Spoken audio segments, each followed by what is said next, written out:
So do you still want to be a teacher? Yes. Okay, good, good. It's not easy. It's not an easy job, but it's meaningful, as I said. Yeah. So if it's your dream, I believe that even though it's difficult, you will find it meaningful and you will find, satisfying responsibility in which you feel like you're doing the right thing. Yeah. So yeah.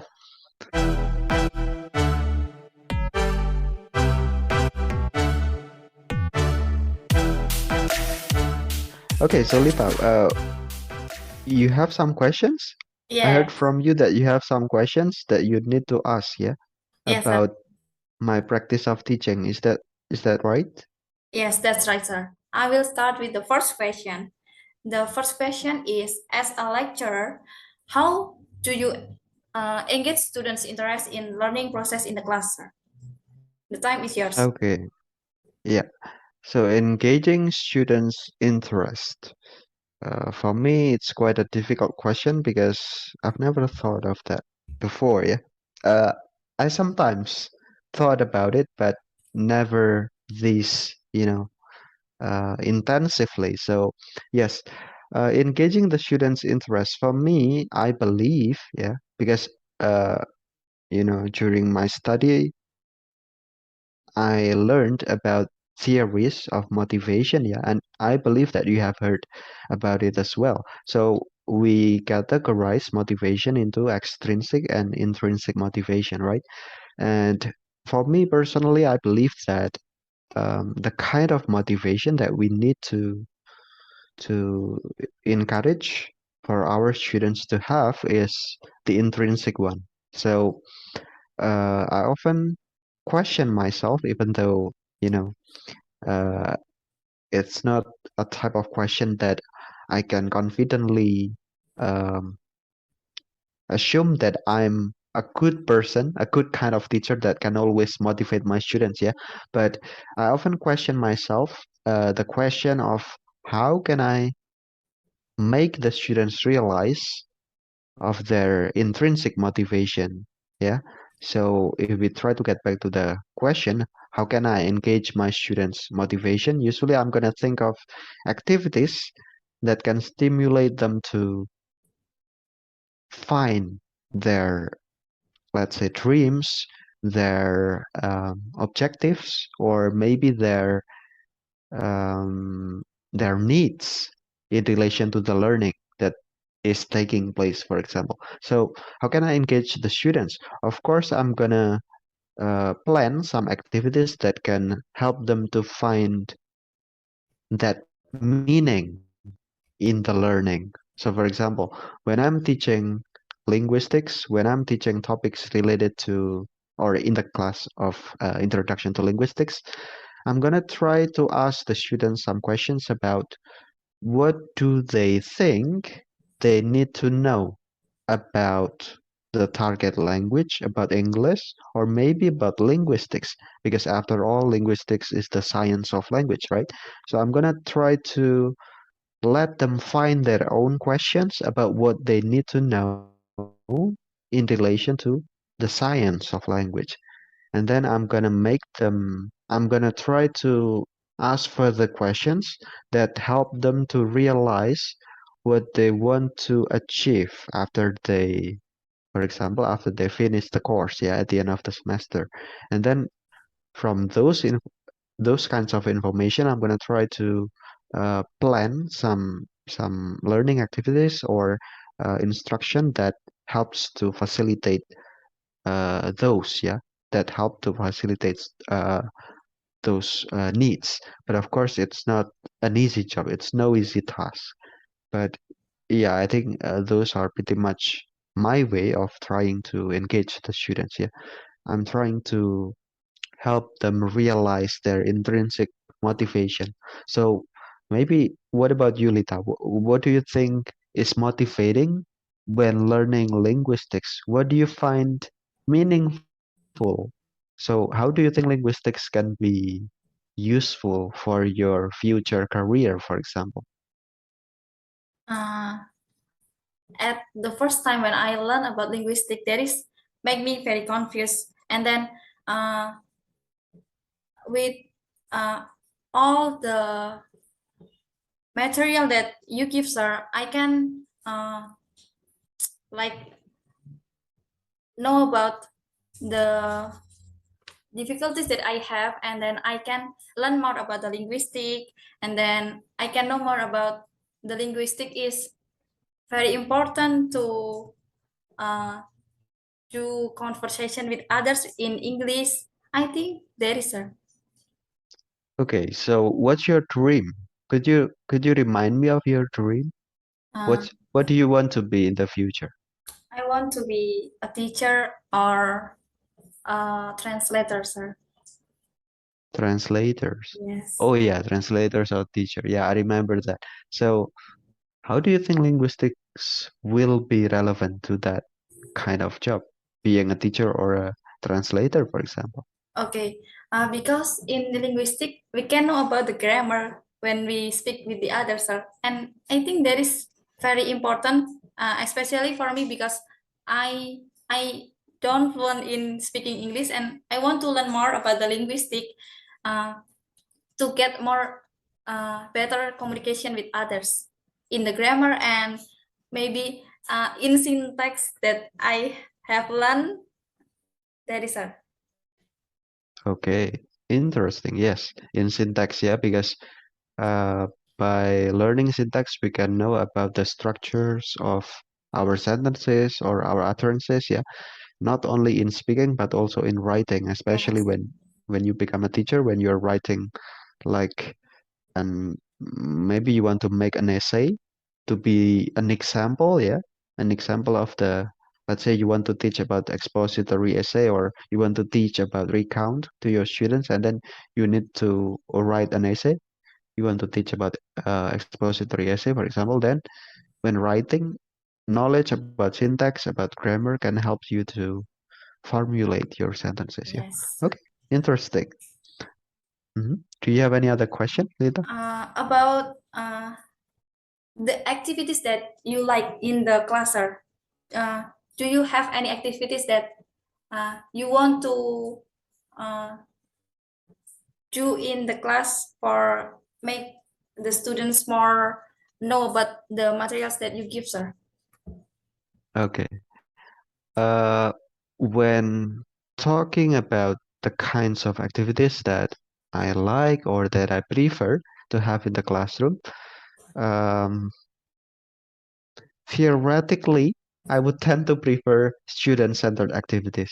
So, nowadays, it's very popular, yeah, the concept of student-centered kind of approach, learning approach, yeah, student-centered, or maybe uh, things like project-based instruction, project-based learning, something like that.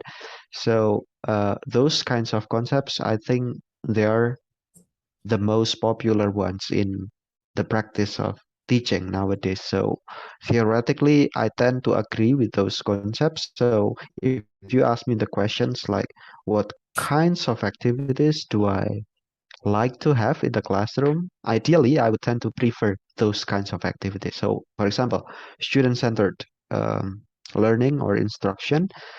In that kind of approach, I would tend to have the students to stimulate the students to be the active participants in the classroom. So maybe they can be the researchers, they can be the knowledge investigators, or even the knowledge makers. Yeah, and I can at least try to do that by having the students discuss together, for example, in groups, to solve some problems. So in this case, I, as the teacher, will need to ask some questions, right? That can stimulate the discussion, for example, or I need to ask provoking, yeah, provocative question, or maybe interesting question that can help them to think, yeah. Oh, I haven't thought about that, for example. What's the answer to that question? So those kinds of question, ideally, should be the kinds of questions that I personally think as the lecturer need to ask to the students so that they can be the researchers or the the investigators in the classroom so that they can participate actively in the classroom. So, do you remember any activities that we did in the classroom that sort of similar to the thing that I explained, maybe like that? Uh, I remember about the games in linguistic class Mhm. because that is so interesting and we can learn and do a game with uh, in the same time. So that is so fun and I can know more it faster. Which game is it? About what topic? Uh, I forgot about that. You forgot about. Okay, so that's the thing that I try to actually that I try to make the students realize.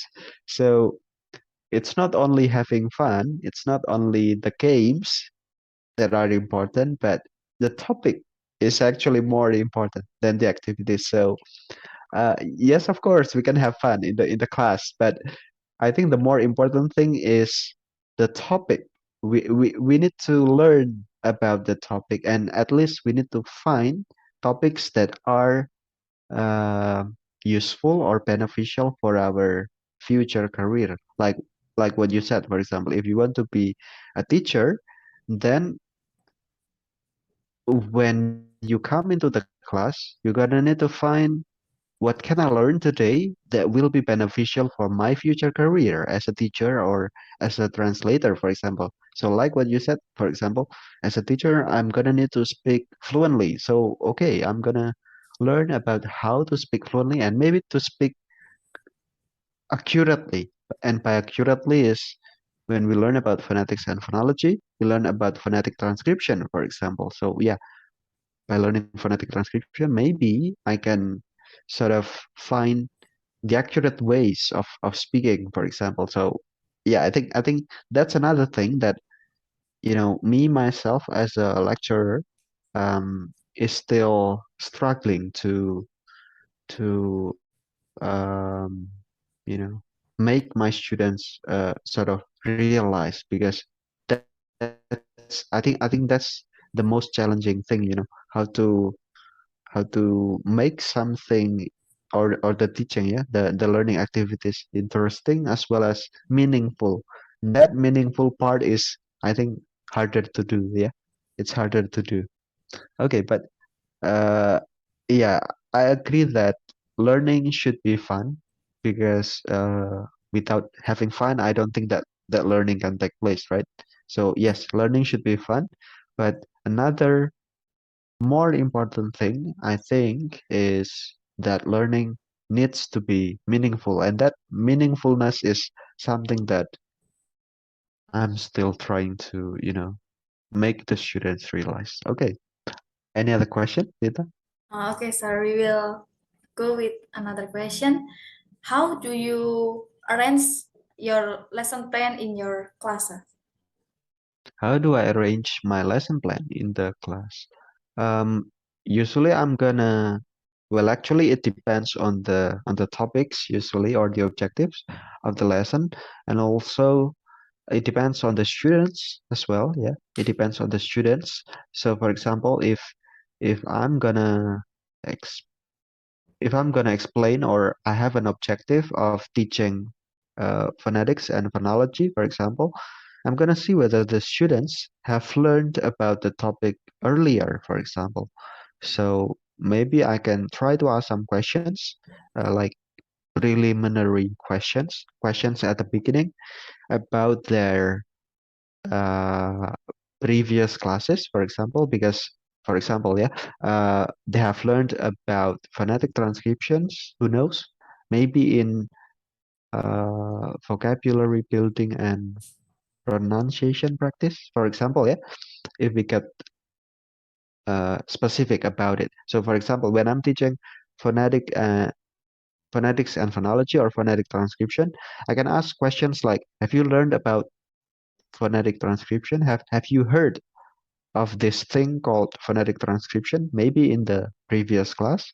And then if they said yes, my job would be easier because then I can design some as I said earlier, student-centered activities.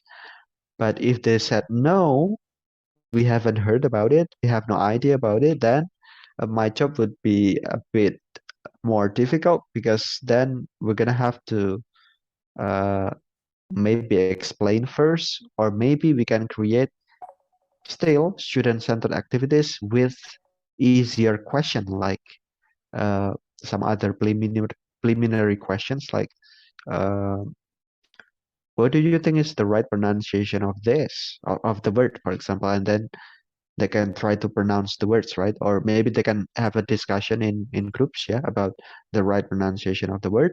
And then the next question, when we try to get to the phonetic transcription, maybe we can ask them to write the pronunciation down. And then of course it's not going to be the phonetic transcription, but it's going to be because they haven't learned about phonetic transcription, maybe they're going to write it in Bahasa Indonesia maybe. So then it's it's a good chance for me to explain the the concept of phonetic transcription. That's that it is a system of transcription that helps us to standardize sounds in all languages, including English.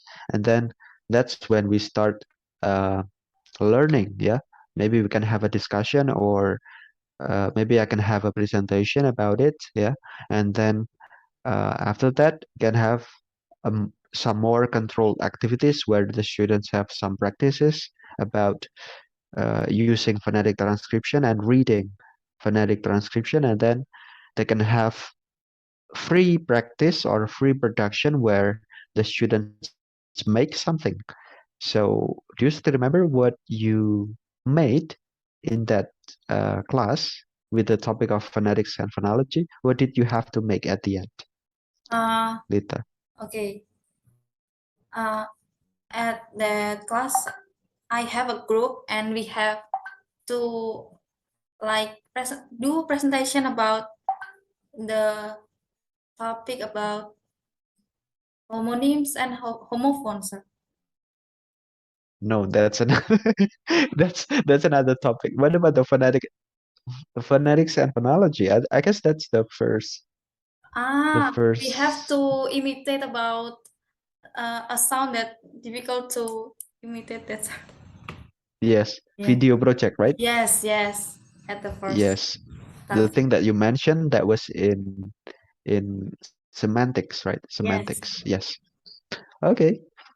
Yeah, something like that. Yeah, I'm gonna have some projects maybe, or some activity that stimulates the students to produce something. So it can be a presentation, it can be a video, it can be writing, for example. I don't know whether you.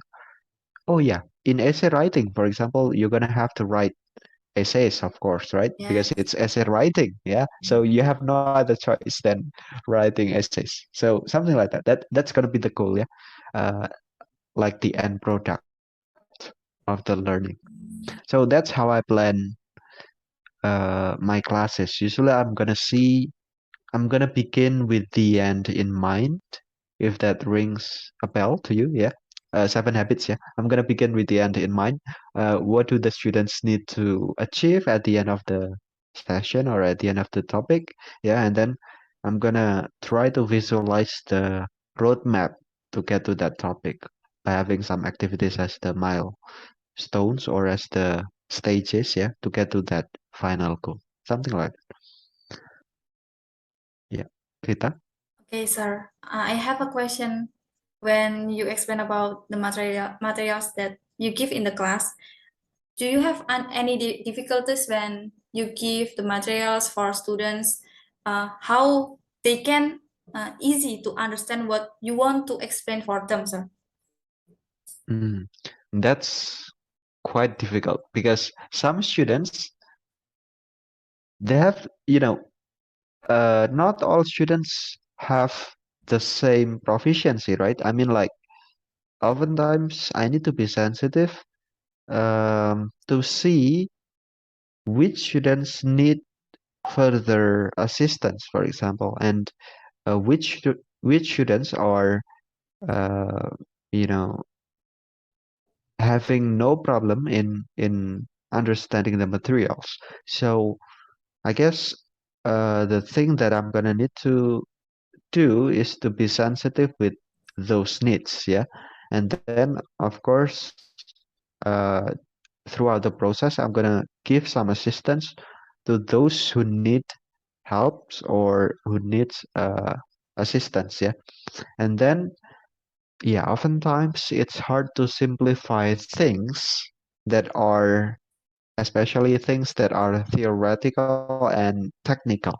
So when we're dealing with topics in Introduction to Linguistics, for example, I'm not gonna pretend like it's just a piece of cake. No, it's not, right? We don't learn about linguistics in junior high school, for example, or in senior high school. No, and uh, I'm gonna be honest now. Yeah, maybe at the beginning I would not say that it's difficult, but now that you have learned some, some concepts in linguistics, I'm not gonna say that it's easy. Yes. No, it's not easy. But then my goal is not to my goal is not to make my goal is not to make the materials seems easy, but my goal is to make the materials, even though it's difficult, yeah, to Yes. make the materials as meaningful as possible to the students, let's say students' career in the future, or maybe to the students' needs, yeah, or maybe to the students' interest when we get back to the interest, yeah. So yeah, uh, my goal is to, even though it's difficult, but it's meaningful, that sort of thing, yeah. So my goal is to help the students realize that even though the topics or the materials are difficult, but they are worth learning. That's the more difficult part, I guess. Yeah. To simplify things are easy actually, but in life there are many things that are difficult, and oftentimes we need to assess whether they are useful or not, whether they are worth fighting for or not. Yeah, even though they are difficult, something like that. Yeah. Okay, thank you, sir, for explaining. And that is clear enough for me, sir. And Hopefully. and the last question, as a lecturer, do you have any ideas for analyzing the students' interest in your class, sir? Yes, analyzing the students' interest. For me, I'm gonna try to see the clues that I encounter in the classroom. So the clues can be like the students' facial expressions. Yeah. So I think it's the easiest kind of clues that teachers can get, right? The immediate feedback that we can get from the students. Yeah. So we can get that immediate feedback from the students in the form of facial expressions, for example. So how do they look like in the classroom? And then maybe we can see their behaviors during the activities, like in the discussions or uh, when they're having group works, for example. Yeah. And yes, oftentimes some students are motivated, like you, for example. I think you are one of the students that are highly motivated. Yeah.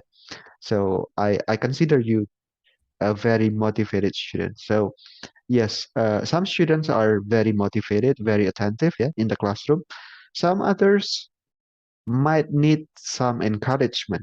I don't say that they're not motivated, but they might need some encouragement, as I said, to help them realize that it's meaningful. They need to find something meaningful in this class. Otherwise, there's no need to learn, right? If you don't find anything meaningful. So that meaningfulness is something that I always try to help the students realize. So yeah, by looking at the clues, yeah, the clues in the classroom, like facial expressions, their feedback, yeah, like when we're talking about um, Zoom session, yeah, it's gonna be quite hard because I do not force my students to open the webcam. However, I'm gonna need to be sensitive to see their feedback. the feedback can be in the form of the chat. Yeah. So if I ask question and nobody answers, okay, it means that they're not paying attention. Then maybe I can mention the names, for example. Yeah. Yeah. Maybe I can call out the names. If no answer, maybe I'm gonna take note of that student. Like, okay, this session I have student A that is not responsive. So then I'm gonna, maybe because I'm patient, yeah. So I'm gonna just keep the note and then get to the next session next week, for example. I'm gonna check whether that student still have the same kind of performance or not. If it's still the same, probably I'm gonna monitor during the assignment or during the homework, for example. So if they do not submit, I once made uh like an outside consultation for some students, yeah, because those students that I provided consultation for, they didn't submit any assignment. So I did that outside the class, yeah, for few students. So yeah, I can think of some alternatives, but of course not all the time I can give that outside consultation. Another thing is by terrorizing the students. Yeah, so I provide some terrors by you know chatting the students. So yeah, okay, I become some sort of terrorist in this case. Yeah, so yeah, something like that.